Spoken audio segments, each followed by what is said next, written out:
ನಮಸ್ತೆ ಆತ್ಮೀಯರೇ, ಇವತ್ತು ನಾವು ನರಸೀಪುರ ಬನ್ನೂರು ಸೆಂಟ್ರಲ್ ಇರುವಂಥ ಜಾಗ ಕೇತುಪುರದಲ್ಲಿದ್ದೀವಿ.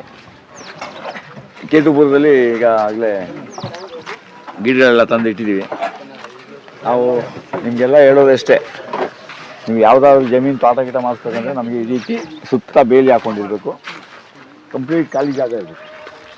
ಆ ಖಾಲಿ ಜಾಗ ಇದ್ದಾಗ ಮಾತ್ರ ನಮಗೆ ಅಲ್ಲಿ ಏನಾದರೂ ಮಾಡಲಿಕ್ಕೆ ಸಾಧ್ಯ ಆಗೋದು. ಅದರಿಂದ ಈ ರೀತಿ ಜಾಗವನ್ನು ಫ್ರೀ ಮಾಡ್ಕೊಂಡು ಬಂದಾಗ ನಮಗೆ ಅಲ್ಲಿ ಏನಾದರೂ ಮಾಡ್ಬೋದು. ಖಾಲಿ ಜಾಗ ಇರಬೇಕು. ಮೇಯ್ನು ಭಾಳ ಮುಖ್ಯವಾಗಿದೆ ಅಂದರೆ ನೀವು ಜಾಗ ಪರ್ಚೇಸ್ ಮಾಡಬೇಕಷ್ಟೇ, ಖಾಲಿ ಜಾಗ ಇರಬೇಕು. ಖಾಲಿ ಜಾಗ ಇರಬೇಕು. ತಂತಿ ಸುತ್ತ ಮುಗಿಸ್ಕೊಂಡಿರ್ಬೇಕು. ಬೋರ್ವೆಲ್ಲಲ್ಲಿ ಬೋರ್ ತೆಗೆದು ಅಲ್ಲಿಗೆ ಒಂದು ನಾನ್ ರಿಟರ್ನ್ ಗೇಟ್ ವಾಲ್ ಹಾಕ್ಬಿಟ್ಟು ಒಂದು ಎಲ್ಬೋ ಹಾಕಿ ತಿರ್ಸ್ಕೊಟ್ರೆ ಸಾಕು. ಅಲ್ಲಿಂದ ಮುಂದಕ್ಕೆ ಡ್ರಿಪ್ ಲೈನ್ ಮಾಡಿಕೊಡೋ ಕೆಲಸನೂ ಸಮೇತ ನಾವೇ ಮಾಡ್ಕೊಳ್ತೀವಿ. ಈ ರೀತಿ ಈಗೆಲ್ಲ ಗಿಡಗಳೆಲ್ಲ ಬಂದು ಕಲ್ತಿದೆ, ಇದಿದೆ. ಇವಾಗ ಅಲ್ಲಿ ಗಿಡಗಳು ಇಳಿಸ್ಕೊಳ್ತಾ ಇದ್ದಾರೆ. ತೆಂಗಿನ ಗಿಡ ಎಲ್ಲ ಅಲ್ಲಿ ಬರ್ತಾಯಿದೆ. ಇಲ್ಲಿ ಇವಾಗ ಬ್ರಿಡ್ಜ್ ಸೀಡದ ಗಿಡ ಎಲ್ಲ ಇಲ್ಲಿ ರೆಡಿ ಆಗ್ತಾಯಿದೆ.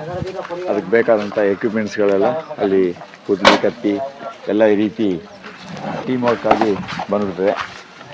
ಬ್ರಿಡ್ಜ್ ಸೀಡೆ ಎಲ್ಲ ಅಲ್ಲಿ ಇಳಿಸ್ಕೊಂಡ್ವಿ. ಈಗ ಗುದ್ಲಿಗಳು, ಹತ್ತಿಯಾರ ಮತ್ತು ಬಿಟ್ಟು ಪೈಪು, ಆಮೇಲೆ ಅದಕ್ಕೆ ಸಂಬಂಧಪಟ್ಟಂಥ ಕೋಲ್ಗಳು ಮತ್ತು ಕಡ್ಡಿಗಳು ಮತ್ತು ಮಿಷಿನು, ಹಾಗೆ ಕುಡಿಯೋ ನೀರು, ಬಾಣಲಿ, ಬೇರೆ ಬೇಕಾದಂಥ ಗುಂಡಿಗಳು. ಈಗ ತೆಂಗಿನ ಗಿಡಗಳನ್ನೆಲ್ಲ ಇಲ್ಲಿ ತಂದು ಆಗಲೇ ರೆಡಿ ಮಾಡಿ ಇಟ್ಕೊಂಡಿದ್ದೇವೆ. ಆಮೇಲೆ ಅಲ್ಲಿ SBM ಈಗ ಮೊದಲು ಹುಡುಗರು ಇಲ್ಲಿ ಇಟ್ಬಿಟ್ಟಿದ್ರು. ಇದೀಗ ಇಲ್ಲಿ ದೇವಮೂಲೆ ಆಗಿರೋದ್ರಿಂದ ಇಲ್ಲಿ ನಾವೀಗ ಒಂದು ಶಾಸ್ತ್ರಕ್ಕೆ ಒಂದು ತೆಂಗಿನ ಗಿಡ ನೆಡಲಿಕ್ಕೆ ಒಂದು ತೀರ್ಮಾನ ಮಾಡ್ಕೊಂಡಿದ್ವಿ. ಅದೆಲ್ಲ SBM ಗಿಡಗಳನ್ನೆಲ್ಲ ತಂದು ಇಟ್ಕೊಂಡಿದ್ವಿ. ಹೀಗೆ ಪಕ್ಕದಲ್ಲೇ ಒಂದು ಗೇಟ್ ಇದ್ದರೆ, ಅದು ಪಕ್ಕದಲ್ಲಿ ಒಂದು ಶೆಡ್ ಇದ್ದರೆ ಯಾವಾಗಲೂ ಅಷ್ಟೇ, ಒಂದು ಟೆಂಪ್ರರಿಯಾಗಿ ಒಂದು ಶೆಡ್ ಇದ್ದರೆ ಏನಾಗ್ತದೆ, ನಿಮಗೆ ಸಾಮಾನ್ಯ ಅಂತಂದರೆ ಇಲ್ಲಿ ಇಳಿಸ್ಕೊಳ್ಬೋದು.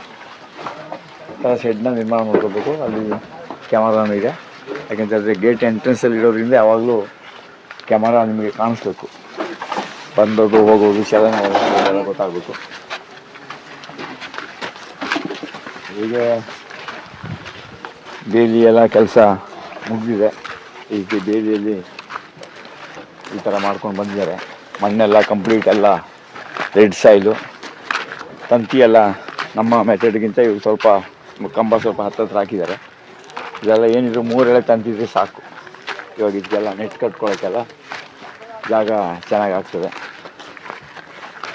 ಹಾಗೆ ಇಲ್ಲಿ ಮಣ್ಣೆಲ್ಲ ಈ ಥರ ಎಲ್ಲ ಇದ್ದರೆ ಅಲ್ಲಿ ನಾವು ಏನೇ ಒಂದು ಅಲ್ಲಿ ಕೆಲಸ ಮಾಡೋಕ್ಕೂ ಸ್ವಲ್ಪ ಫ್ರೀ ಆಗ್ತದೆ. ಈಗ ಒಳ್ಳೆ ಬೇಸಿಗೆ ಸಮಯ. ತುಂಬ ಜನ ಎಲ್ಲ ಏನು ಹೇಳ್ತಾರೆ ಅಂದರೆ, ಈಗ ಬೇಸಿಗೆ ತಿಂಗಳಲ್ಲೆಲ್ಲ, ಬೇಸಿಗೆ ಕಾಲದಲ್ಲೆಲ್ಲ ಗಿಡ ಹಾಕ್ಬೋದಾ ಅಂತ ಹೇಳ್ತಾರೆ. ಇದೆಲ್ಲ ಏನಂತ ಹೇಳಿದ್ರೆ, ಕೈಲಾಗೋನು ಮೈ ಪರ್ಚ್ಕೊಂಡ ಅಂತ ಹೇಳೋದು ಲೆಕ್ಕದಲ್ಲಿ. ಯಾವುದೋ ಕೆಲವು ಗಿಡಗಳಿಗೆ ಮಾತ್ರ ಇಂಥ ಋತುಮಾನದಲ್ಲಿ ಹಾಕಿದರೆ ಒಳ್ಳೆಯದು ಅಂತ ಹೇಳ್ತಾರೆ. ಹಾಗಾದರೆ ವ್ಯವಸಾಯ ಅನ್ನೋದು ಕೆಲವು ನಿರ್ದಿಷ್ಟವಾದ ಟೈಮಲ್ಲಿ ಮಾತ್ರ ಮಾಡೋದು. ನಿಮಗೆ ಚೆನ್ನಾಗಿ ನೆನಪಿಟ್ಕೊಳ್ಳಿ, ಪ್ರತಿಯೊಬ್ಬರೂ ವ್ಯವಸಾಯ ಮಾಡಬೇಕಾದ್ರೆ ಹಳೆಯ ನಿಮ್ಮ ಯಾವುದೋ ಒಂದು ಕೆಲವು ಶಾಸ್ತ್ರಗಳಿರ್ತಾವಲ್ಲ, ಅವನ್ನ ಇಟ್ಕೊಳ್ಳಿ, ಪಕ್ಕದಲ್ಲಿ ಒಂದು ಕಡೆ ಇಟ್ಕೊಳ್ಳಿ. ಅದೇ ನಿಜವಾದ ಒಂದು ವಿಚಾರ.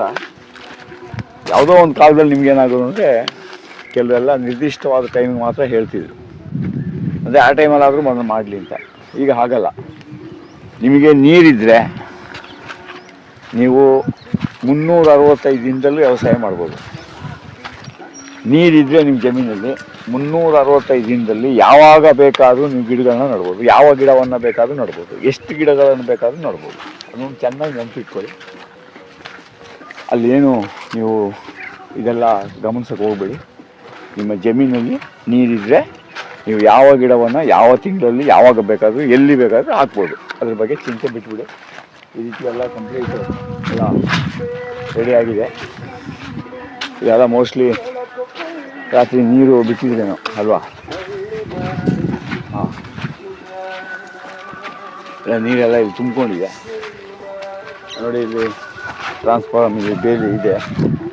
ಇದು ಕೇತುಪುರ ತೋಟ. ಇದು ಇನ್ನು ನಿಮಗೆ ಇದು 3 ತಿಂಗಳಲ್ಲಿ ನಾವು ಒಂದು ವೀಡಿಯೋ ಮಾಡಿ ತೋರಿಸ್ತೀವಿ. ಹಾಗೆ ಹೇಗಿದೆ ಅಂತ ನಿಮ್ಗೆ ಗೊತ್ತಾಗ್ಬೋದು. ನೋಡಿ ನಾವು ಹೇಳೋದೇನೆಂದರೆ ಇಲ್ಲಿ ಇವಾಗ ಪೈಪ್ ಲೈನ್ ತಗೊಂಡಿರ್ತೀವಿ. ಪೈಪ್ ಲೈನ್ ತಗೊಂಡು ಇಲ್ಲಿ ಬೋರಿಂದ ಬಂದಿದೆ. ಇಲ್ಲಿ ಯಾವಾಗ ಇದು ಪ್ರಾಂಜ ಅಂತ ಹೇಳ್ತಾರೆ.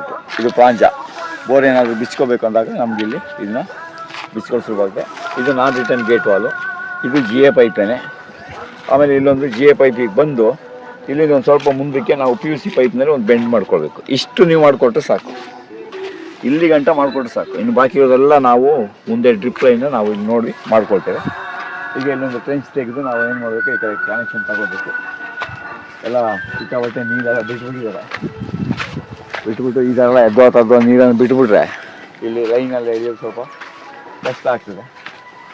ಹೇಗೋ ಇರಲಿ. ಈ ರೀತಿ ನೀವು ಯಾವುದೇ ನಾವು ತೋಟ ಯಾರಾದರೂ ಮಾಡಿಸೋದಾದರೆ ಚೆನ್ನಾಗಿ ನೆನಪಿಟ್ಕೊಳ್ಳಿ. ಖಾಲಿ ಜಾಗ ಅಂದ್ಬಿಟ್ಟು 2 ತೆಂಗಿನ ಮಧ್ಯದಲ್ಲಿ ಖಾಲಿ ಜಾಗ ಇದೆ, ಬಂದು ವ್ಯವಸಾಯ ಮಾಡಿಕೊಡಿ ಅಂದರೆ ಮಾಡ್ಕೊಡೋದು ಕಷ್ಟ. ಇಲ್ಲಿ ಸ್ಪಷ್ಟವಾಗಿ ತಿಳ್ಕೊಳ್ಳಿ, ನೀವು ಯಾರೇ ತೋಟ ಮಾಡಿಸ್ಬೇಕಾದ್ರೆ ನಮಗೆ ಕಂಪ್ಲೀಟ್ ಖಾಲಿ ಜಾಗ ಇರಬೇಕು, ಸುತ್ತ ಬೇಲಿ ಹಾಕ್ಕೊಂಡಿರಬೇಕು, ಬೋರ್ ತೆಗೆದು ಅಲ್ಲಿ ಬೆಂಡನ್ನು ತೆಗೆದು ನೀರನ್ನು ನಮ್ಗೆ ತಿಳಿಸ್ಕೊಡ್ಬೇಕು. ಮತ್ತು ಎಷ್ಟು ಗಂಟೆ ನಿರಂತರವಾಗಿ ನೀರು ಬರ್ತದೆ ನಮ್ಗೆ ತಿಳಿಸ್ಬೇಕು. ಇಷ್ಟು ತಿಳಿಸಿದ್ರೆ ನಾವು ನಿಮ್ಮ ಫೀಲ್ಡಲ್ಲಿ ಬಂದು ಕೆಲಸ ಮಾಡೋಕ್ಕೆ ತುಂಬ ಸುಲಭ ಆಗ್ತದೆ. ಆಮೇಲೆ ಬೇಲಿ ಹಾಕೋಕ್ಕೂ ನೀವೇ ಬಂದು ಹೇಳ್ಕೊಡಿ. ಆಮೇಲೆ ಬೋರ್ ಎಲ್ಲಿ ತೆಗಿಬೇಕು ಅಂತ ನೀವೇ ಹೇಳ್ಕೊಡಿ. ಆಮೇಲೆ ಕಾಡೆ ಆಗಿ ಮಾಡ್ಕೊಳ್ಳೋದು ಅಂತ ಎಲ್ಲ ನೀವು ಒಂದು ಸಲ ಬಂದುಬಿಡಿ, ನಮ್ಮ ಜಾಗ ಕಾಲು ಹಾಕ್ಬಿಡಿ ಅಂತೀರಿ. ಅದು ನೀವು ಇಟ್ಟಿರೋ ಪ್ರೀತಿ ಅದಿರಲಿ, ಅದು ಬೇರೆ. ಆ ಪ್ರೀತಿ ವಿಶ್ವಾಸನೇ ಬೇರೆ. ನೀವು ಕೆಲವ್ರಿಗೆ ಏನಪ್ಪ ಅಂದರೆ ನಮ್ಮ ತೋಟ ಕರ್ಸ್ಕೊಂಬಿಡೋದೇ ಒಂದು ದೊಡ್ಡ ಸಾಧನೆ ತಿಳ್ಕೊಂಬಿಟ್ಟಿದ್ದಾರೆ. ಅದು ಸಾಧನೆ ಅಲ್ಲ. ಅದೇನೋ ಒಂದು ಪ್ರೀತಿ ನೀವು ತೋರಿಸ್ತೀರಿ, ಇರಲಿ. ಅದು ನಮ್ಮ ನಾರಾಯಣ ರೆಡ್ಡಿಯವರು ಅದನ್ನೆಲ್ಲರಿಗೂ ಅಭ್ಯಾಸ ಮಾಡಿಬಿಟ್ಟಿದ್ರು. ನಾವು ನಿಮ್ಮ ತೋಟಕ್ಕೆ ವಿಸಿಟ್ ಕೊಡಬೇಕಾದ್ರೆ ಚೆನ್ನಾಗಿ ನೆನಪಿಟ್ಕೊಳ್ಳಿ, ನಿಮ್ಮ ಜಮೀನ ಕ್ಲೀನಾಗಿ ಫೆನ್ಸಿಂಗ್ ಹಾಕ್ಕೊಂಡು ಎಲ್ಲ ಕೆಲಸ ಮುಗಿಸ್ಕೊಂಡು ಈ ರೀತಿ ಖಾಲಿ ಜಾಗ ಇದ್ದಾಗ ನೀವು ಅಲ್ಲಿ ಕರೆಸಿದ್ರೆ ನಾವು ಅಲ್ಲಿ ಬಂದು ನಿಮಗೆ ಒಂದು ಕ್ಲೀನಾಗಿ ಪ್ಲ್ಯಾನ್ ಕೊಡ್ಬೋದು. ಒಳ್ಳೆಯದಾಗಲಿ. ಮುಂದೆ ಏನು ಕೆಲಸ ನಡೀತದೆ ಅಂತ ನಿಮಗೆಲ್ಲ ತಿಳಿಸ್ಕೊಡ್ತೀವಿ. ನಮಸ್ತೆ.